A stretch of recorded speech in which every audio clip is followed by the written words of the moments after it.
Welcome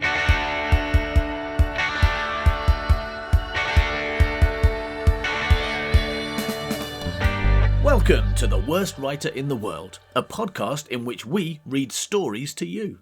This is the second episode of Gret Binchleaf and the Adventure of the Women Getting Abducted by Crabs, which includes Chapter 3 by Howard and Chapter 4 by Rufus, that's me. If you'd like to hear the other 6 Gret Binchleaf books we've written, plus several short stories, subscribe at patreon.com/manbycow. Some of those books will always be exclusive to Patreon, while others will eventually be released for free on The Worst Writer in the World. But you're going to have to wait a really long time, and then they'll be episodic, so you'll have to wait even more. Much better to sign up now and be able to listen to it all immediately, as well as much more. The continuing adventures of Gret Binchleaf, the soft-boiled private dick with a crippling fear of pies. I'm pretty thrilled. Are you indeed? Are you prepared for a steep decline in quality? No, I'm expecting a sudden upswing. No, because you heard my first chapter. And it was great. That had the benefit of at least 3 months of thought behind it. Yeah. Whereas this whole 6 days, it's not quite as great. Also, coupled with the fact that I woke up at about 5:10 this morning and thought, I've got to change it. I've sent it into insanity far too soon. Really? And I went through it, I was like, that's just too... And I realised that actually it wasn't too difficult a fix for me to just yank out a bunch of stuff and make some changes. Right. And unfortunately, what that means is that my episode doesn't actually mean anything at all. It doesn't drive the plot forward. Yeah. That's completely... okay. Well, it's only chapter 3. Maybe it does. I don't know. It does some pretty weird stuff, I suppose. Okay. Well, it's gonna add information, isn't it? Whatever else. Yeah. It's gotta give us something. It gives you. Yeah, probably give you a list of Gretism style jokes. Okay, and that'll be it. That's good. Do we need to know anything else before we start?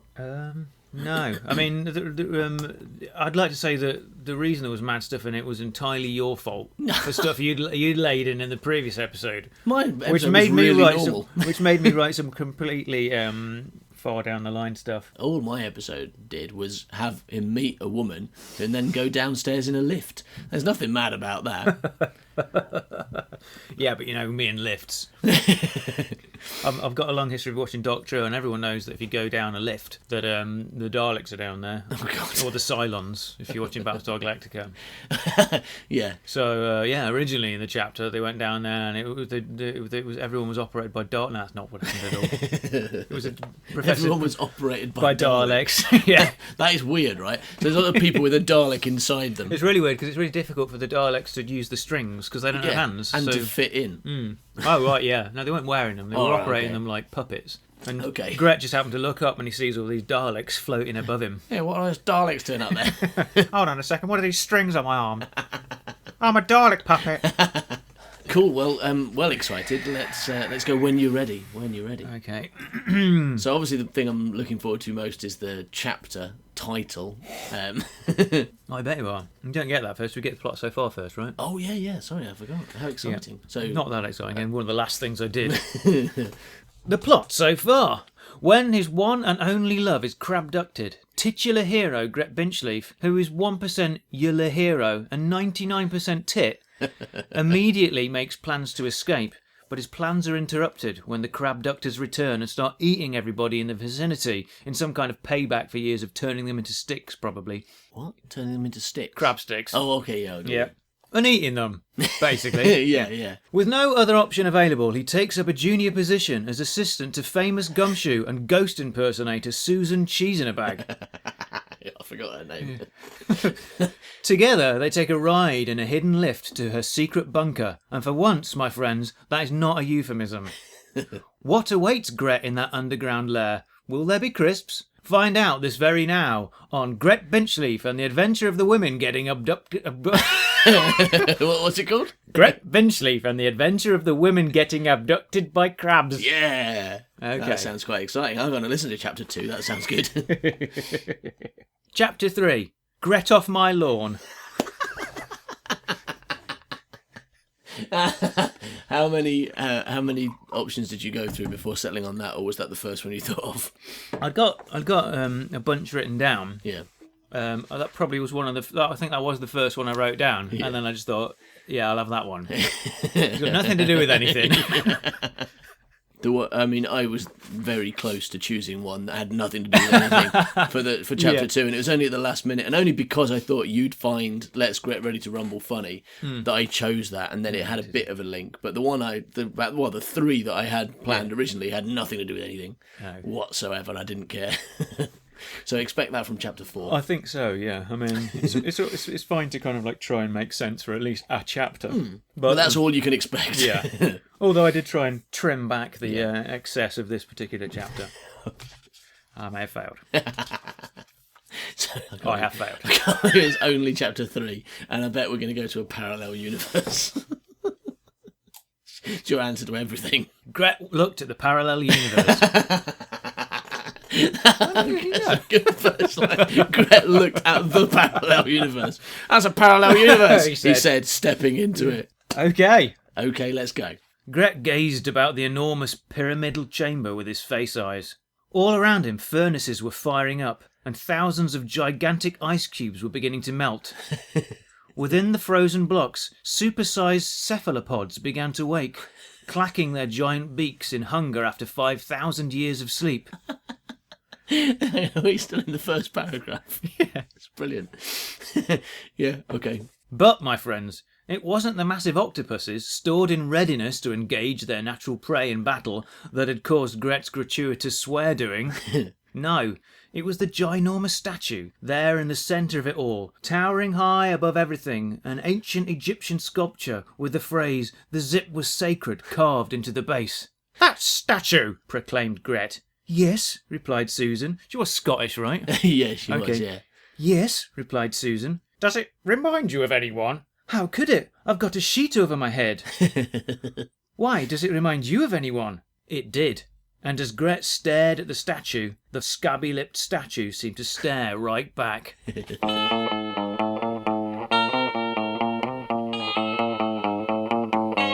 The sun set over the Sphinx's back, the last of its rays dancing erratically on the Nile, like the stragglers at a wedding party for people exclusively called Ray. There were stinky camels, slaves getting whipped, and the milk came from asses here, but nobody seemed to take issue with this.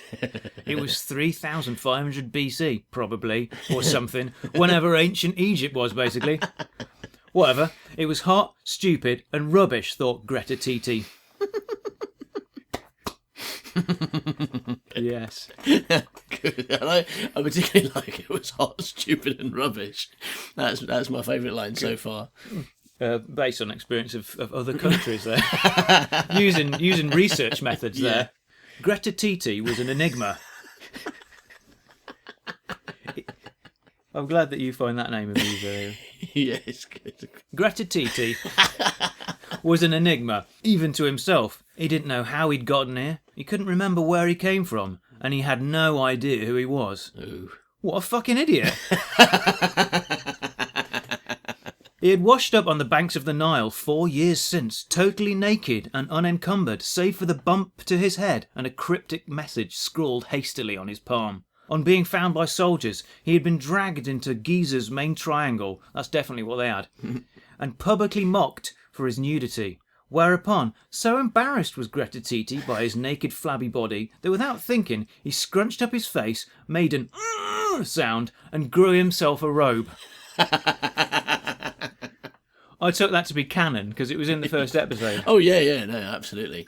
The people gasped. The people bowed down to worship. The people, at serious risk of damaging their backs, raised him on high. Greta Titi was proclaimed a god.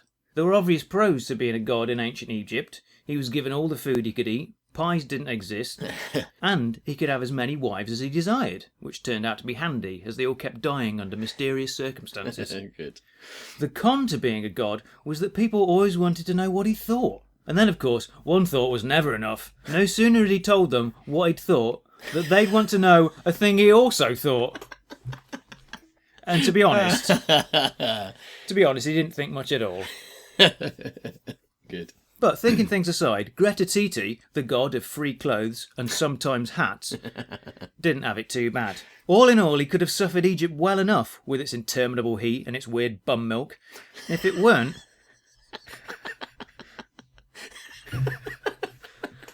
Okay, again, that was the line I thought you'd like best. I think It's got the word bum in it. Yeah, no. I like it a lot, but I think hot, stupid, and rubbish is still Okay, my all right, favourite damn so it. far. Oh, well. So completely undescriptive of anything. It was stupid. What's Egypt like? Oh, it's hot, stupid, and rubbish. No, all right, but what was it like?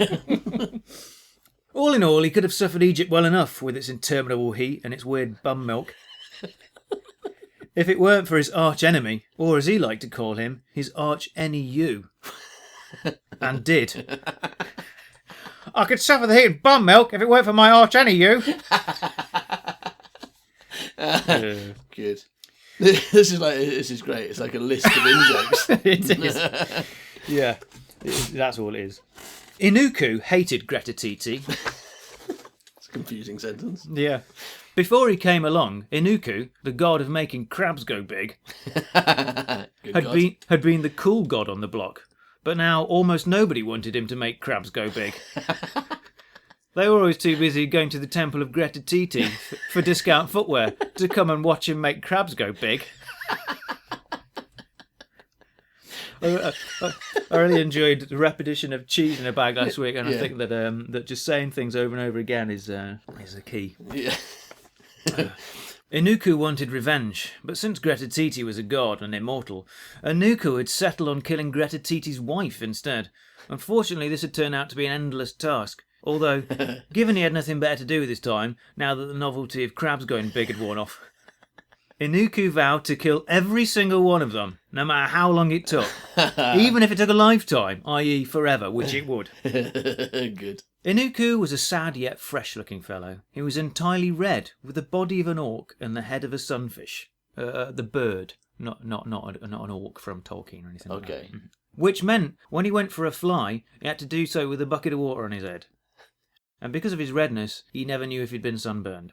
Still, flying had its advantages. Greta Titi's 49th wife, Fred, was walking home cautiously when a camel fell on her head.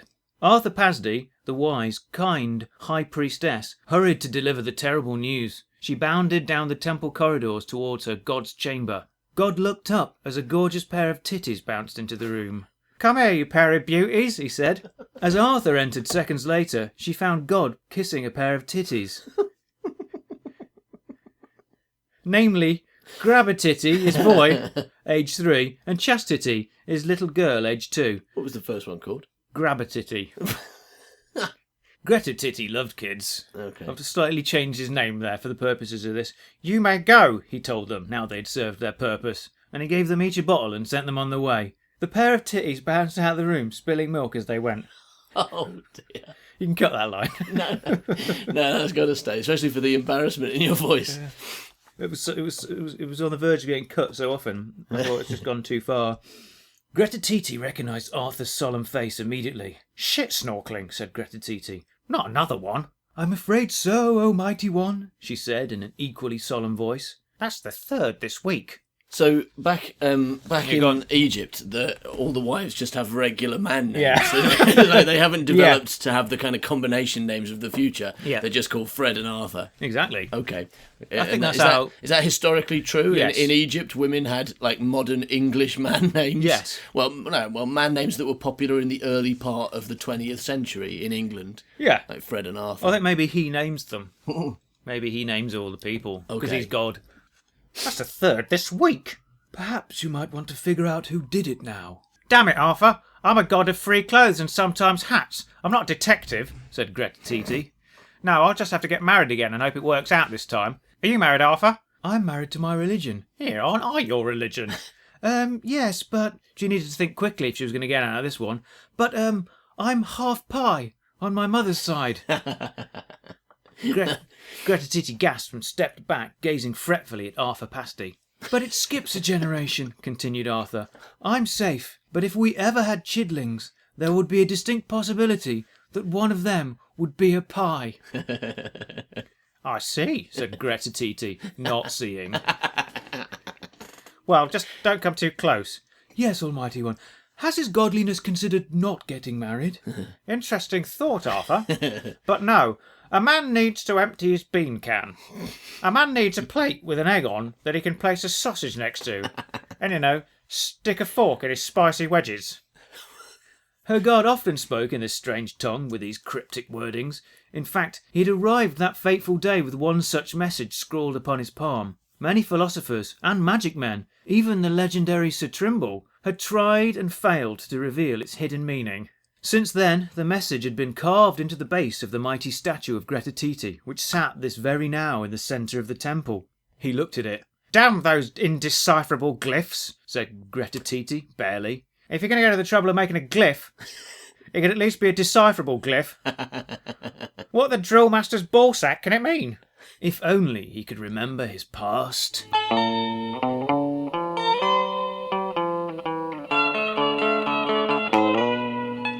"Forget the statue," said Susan Cheese in a Bag, "and saddle up an octopus."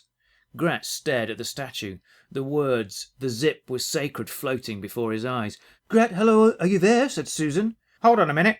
I'm detecting. The zip was sacred. Of course. It's right in front of my eyes. Literally. It's an anagram. Oh no, hold on. There's only one S in the Space Wizard. The Spaces Wizard? No, he's T-Space Wizard."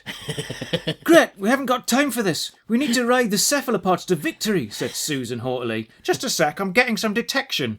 The wizard's capes. No, cheapest wizards. No, I've got it. That's it. His Daisy's wet crap." "Hey, I'm the detective," yelled Susan, at the end of her tether, which is easier to spot if you're wearing a sheet. "Me, not you. Do you hear me, Binchleaf? You're just a silly fat man with a fear of pies, poor hygiene and scabby lips." And then Gret had a proper detect. He thought back over his short life. He remembered the time he'd been involved with that murder investigation in high school, and that one time he'd bust that Dickensian fraud ring in college, and the time he'd made a civilian's arrest in nursery school when he caught the caretaker taking more than care. Cakes, to be precise, which, even though they're only one letter out, doesn't make it acceptable. And then there was that business of infanticide in the infirmary when 6 babies who all looked exactly like him had been murdered. And he'd written all those books about being a detective. And there was the time he proved the Loch Ness Monster was the ghost of a dinosaur. But he'd never for a moment considered he could do detecting for a living. Until now. "Here, hold on a horse-wrangling second. How do you know I have scabby lips?" he said. Because... Gret reached out and yanked the sheet off of Susan Cheese in a Bag. "Crap him, duck bummers," said Gret. "It's you." If Susan Cheese in a Bag isn't Susan Cheese in a Bag, is she Sandra Ham on a Box? And if not, who the devil is she? And will the fact that Susan Cheese in a Bag is an anagram of She's an Abacus Genie have any bearing on events? Is Greta Titi just regular Gret with memory loss and time travel capabilities, or is he some other kind of Gret? And really, what's going on with those crabs then? Find out in the next silver-plated instalment of Gret Binchleaf and the adventure of the women being abducted by crabs.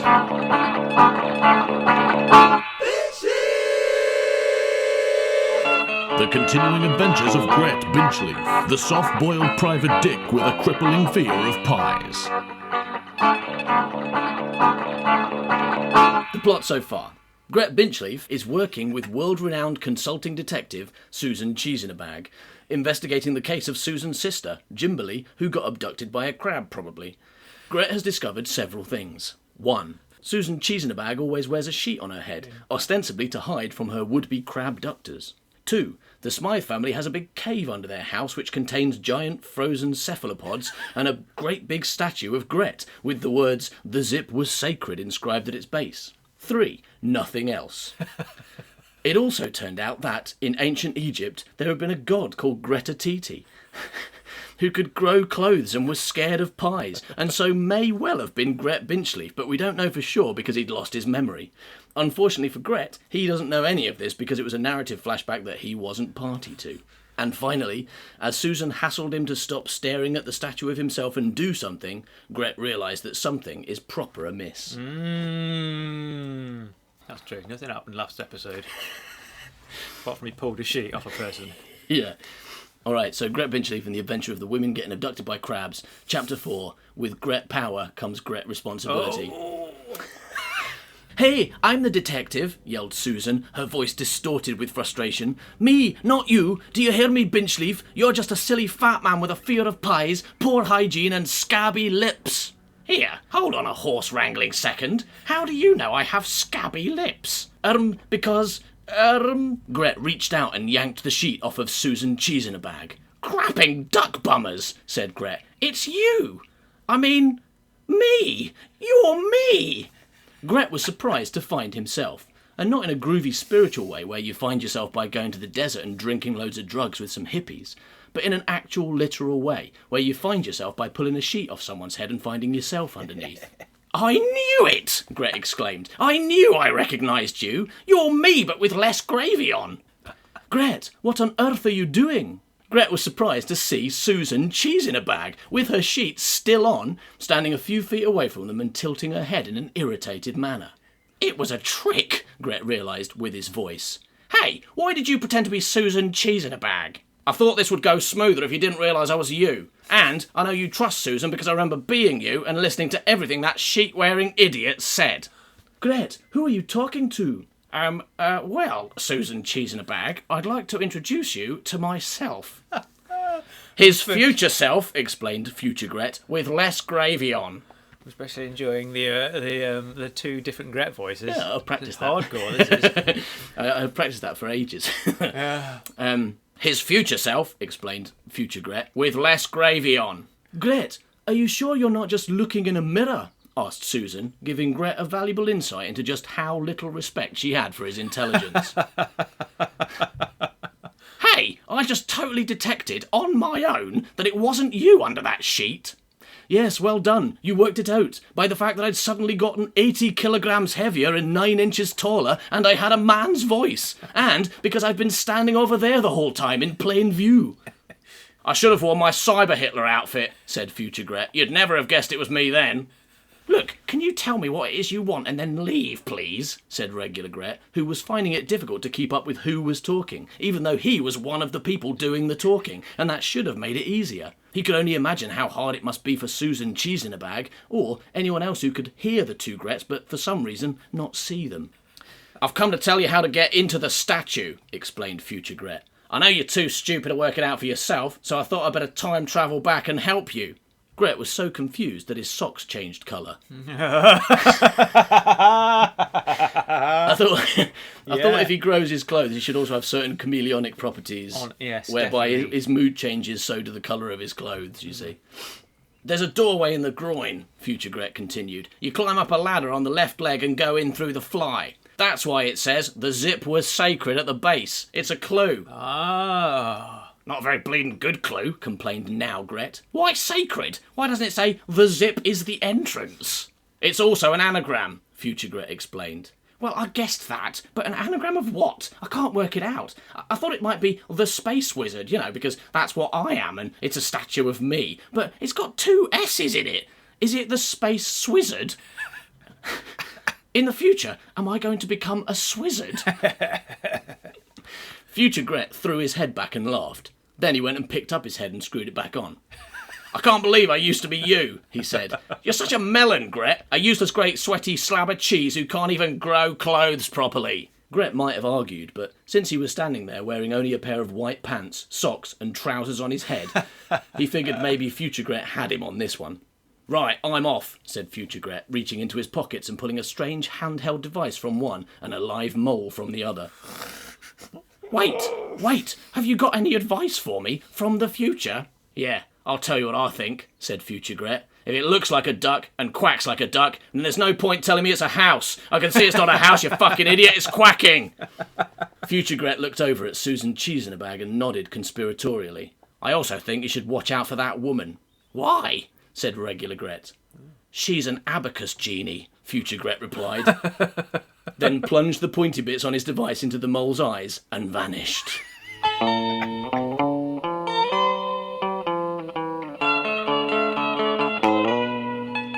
"Hey, what the bleeding flip heck is that?" They were standing in a hollowed-out chamber in the giant statue's pelvis, with all like carpets on the walls and plinths hanging about and stuff. But it wasn't the carpets that had surprised Gret. Gret wasn't usually surprised by carpets. even when they were on the walls, which, if you think about it, is a pretty stupid place for a carpet to be. What Gret was pointing at with his stubby finger was the 3 statues at the far end of the pelvis chamber. Statues of 2 men and a woman, all 5 metres tall, seated in ornate thrones and wearing pointy, wide-brimmed hats with stars on them. Oh! Wonderful. More statues. Who builds statues inside a statue? That's like having a bread sandwich, or having a cupboard to keep your cupboards in. Who does that? It's fucking stupid. Well, said Susan, looking at Gret thoughtfully, isn't that what a house is? A big cupboard for your cupboards. We are not statues, said a loud, booming voice. We have been waiting here for 5,500 years, and we got quite dusty. The statues were smiling at them, and talking to them, and one of them had said they weren't statues. They're not statues, Gret detected. Welcome home, Greta Titi, said the slightly taller not statue in the middle. We are your servants, your followers, your friends. We are the Space Wizards. Yeah! All played by Darth Vader. No, only one of them. Wizards, mumbled Gret. That's what the second S was for. Great big dangly man bollocks. This detecting lark is harder than it looks. Almighty Space Wizards, said Susan, cheese in a bag. Can you help us defeat the giant crabs? That is why we are here. That is why we have sat in wait for 5,500 years. That is why I haven't had any feeling in my ass since the Byzantine era. We are here to help you, O divine Greta Titi. It's just Gret, actually, Gret told the Space Wizard. I was found in the lost luggage office at Gretna Green. Yay! Which is why my middle name is Nagreen. Can you help bring my sister back? Susan interrupted. Slow down, girlfriend, said the main Space Wizard. Yeah. Inappropriate terminology for a Space Wizard. Good. Slow down, girlfriend, said the main Space Wizard. We have awaited this moment for 5.5 millennia. At least let us have a celebration before you start getting all heavy and on our case and shit. Greta Titi, have a drink with us. We have 3,000-year-old whiskey and this. The Space Wizard pointed at something on a plinth not far from his chair. What is it? Asked Gret. Well, said the woman Space Wizard. It used to be cheesecake, but it's so old now I think it's turned back into regular cheese. We know you like whiskey, Gret, and really old, stinky cheese. Why are you so interested in me? Gret asked. You are our master, Greta Titi, the god of free clothes and sometimes hats. You told us to wait here for you, and now you have returned. What? I've never met you before. We have been watching over you since you were born. We were there in the infirmary, and it was we who granted you your superpower. Yes! What superpower? Asked Susan. We gave powers to Gret and 7 others. We wanted to create a superhero team to defend against the crabs. One could fly. One could go invisible. One had a really big hammer and came from space.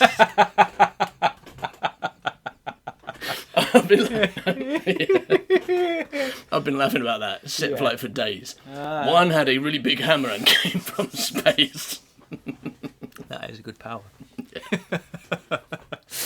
I knew I wasn't going to be able to get through that one. So it's good. One had a really big hammer and came from space. And you, Gret Binchleaf, you could grow clothes. We ran out of ideas after the first 7 and thought we could save money on superhero costumes. So there's 7 plus him. Mm-hmm. Okay. He's got to fight him all in the next episode, has he? Yeah. No. Carry on. Those other 6 babies that all looked like me, were they my brothers? All babies look the same, Gret, said the woman wizard. They were just regular babies. But they all died. Yes. They were murdered by Inuku, the god of making crabs go big. Only 2 survived. You, Greta Titi, the god of free clothes and sometimes hats, and a little orphan girl called Jimberly, who had shape-shifting powers. Hang on, what? Said Susan. My sister was a shapeshifter. Well, that explains why she always won at hide and seek. And how she managed to turn into a chair that time. But why why does the god of making crabs go big want to kill a bunch of babies? Inuku has hated Gret Binchleaf for thousands of years, so he tried to kill him as a baby, but he didn't know which one was Gret because all babies look the same, so he killed all those with godlike powers. Then why am I still alive? Asked Gret. He didn't bother with the rubbish one. And Jimberly? Asked Susan. He also didn't bother killing the chairs. The Space Wizard explained. You can't really blame him for that. No one kills chairs. It's weird. Yeah. But hang on. Oh no, it's not wrong character. But there's too many characters in this. This was Gret. But hang on. I thought you said Gret was a god of free clothes, said Susan. And sometimes hats, yes. So why would Inuku leave the only baby who could grow clothes? That's a dead giveaway. Because Inuku is an idiot. He's the god of making crabs go big. So amused by that idea. He's the god of making crabs go big. It is a useless power. No one needs big crabs. In fact, what most people need is a lack of big crabs. And Gret is only learning to grow clothes now. He couldn't do it as a baby. Look at him. He can barely do it now. He has trousers coming out of his head. The Space Wizards laughed. Gret didn't like being laughed at by Space Wizards. The Space Wizards laughed. Gret didn't like being laughed at by Space Wizards. Or regular wizards. Yeah. I was a little competition myself to see how many times I could use the word regular in this chapter. I think I did quite well. The Space Wizards laughed. Gret didn't like being laughed at by Space Wizards or regular wizards. He didn't like being laughed at by anyone, which was unfortunate as it happened almost every day. Hey, Said Gret, who, given enough time, would notice stuff. why hasn't that third Space Wizard said anything? Oh, he died 400 years ago. Of brain scabies, or maybe it was bum lurgy, or maybe I shot him. He does have a big hole in his face, said Susan, the world-class consulting detective. I must have shot him then. I don't remember why. They got into an argument, the woman wizard explained, because Space Wizard Steve wanted to play with my wigwams. But I said no, because my wigwams are for decoration only, not for playing with. Then, one night, we woke up and caught him building a fire in front of one and pretending to be a Native American chief. Yes, and he was being kind of racist about it. And there's no need for that, man. Like, take a chill pill, dude. So I shot him. Look, I'm really enjoying listening to you two ram on about crap for hours on end, but do you think we could get to the point? It's been about an hour since I ate anything and I'm starting to feel quite woozy. Either tell me what I need to know or cover yourselves in ketchup and lie down between two slices of bread. Gret's got a chob on for some man sandwich. You said you could help us defeat the crabs, said Susan, somewhat more helpfully. We can help you defeat the crabs. With knowledge. Or with a big anti-crab gun? No, knowledge. We will give you the memories of Greta Titi, he who is your future, but our past. We can pour all his memories in your head using our brain funnel. It will be as if you had lived his life. How is that going to help me? Greta Titi uncovered the secret of how to defeat the army of 10 million crabs. If you have his memories, then you will know too. Hang on, when did it become 10 million crabs? Didn't it start as one crab? However, there is a price for these memories. When, finally, you travel back to Egypt to become the majestic Greta Titi, the god of free clothes and sometimes hats, all your memories will be erased. All of them? Yes. You will remember nothing. You will not even know your own name, and it will be by coincidence alone that people call you Greta Titi Binchra. Gret considered the Space Wizard's offer for a picosecond. No, he said. I don't like the sound of that. I think I'll just go home and eat some chips. There are no chips, Gret. There are no chips left. You ate all the chips. Gret had forgotten that he ate all the chips. It was a shame that no one would ever be able to eat chips again because Gret had eaten all the chips. I don't know if you remember, but you said that in chapter 1. I do remember. Yeah. I thought that was real. Oh, yeah, it's canon, isn't it? Yeah, you say it, it's true. Okay, it's because Gret had eaten all the chips. Please, Gret, said Susan, cheese in a bag. We need the knowledge to get my sister back. No, I don't think it's my cup of tea. And me, Gret, you'll be saving my life too.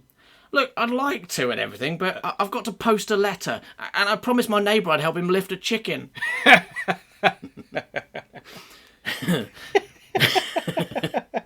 Gret, if you follow this path, one day you will travel back to ancient Egypt and become a god.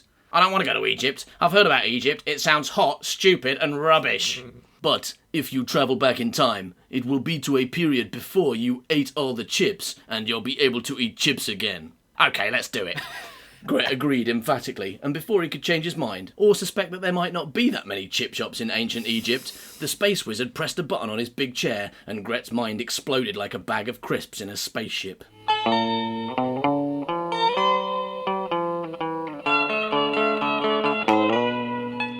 Gret, said a voice, calling to him through the sand, through the shimmering heat, through the stupid and rubbish. Gret, are you okay?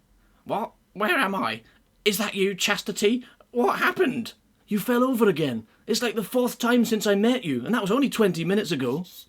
The chamber. We're in the underground chamber. In the statue. My statue that I had the slaves build. Slaves? Volunteers, you know, worshippers. Shut up, it was a long time ago, everyone was doing it.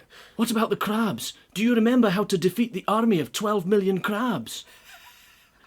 Yes, of course, that's easy, but it's not important right now. Yes, it is. One of those crabs just ate my family and all my friends. The crabs are going to have to wait, Susan. Before we do anything about that, we've got to go and save the only woman I ever truly loved. My sister. No, not your bleeding sister. I mean, I liked her and everything, and it was fun doing saucy splodge time with her, but to be honest, I was quite relieved when she disappeared. I never know what to say to people after I've bummed them. Gret picked himself up off the floor. Gret, where are we going? And who do we have to save? Asked Susan, following him like she'd finally accepted that she was the sidekick. We're going to the British Museum, Gret explained, and we're going to save Arthur Pasty.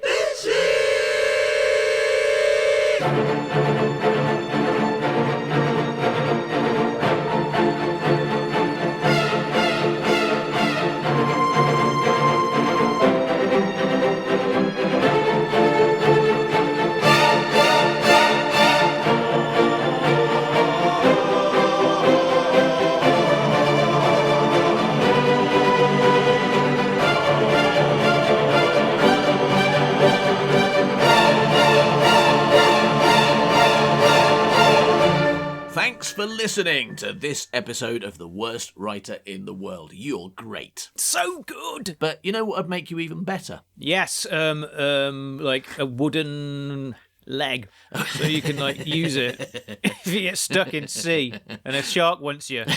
I've not understood why pirates have them, but I always figure that pirates have wooden legs in case like they're stuck. It may be associated with shark events, but I think you've got it the wrong way round, that they get the wooden leg in case of sharks rather than because of sharks. Yeah.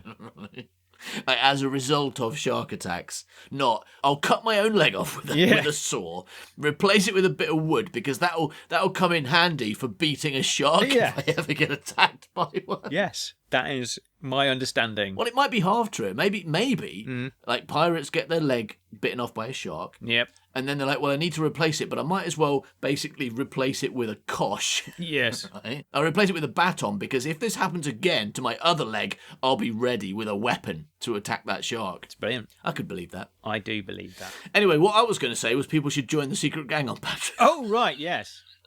Not this shit about sharks, which is not helping anyone. It really isn't, is it? It's really distracting. People will probably stop listening, turn off, and they're never going to hear this. Yeah, totally turned off by now. But if you are still here, then you're the kind of person who belongs in the secret gang.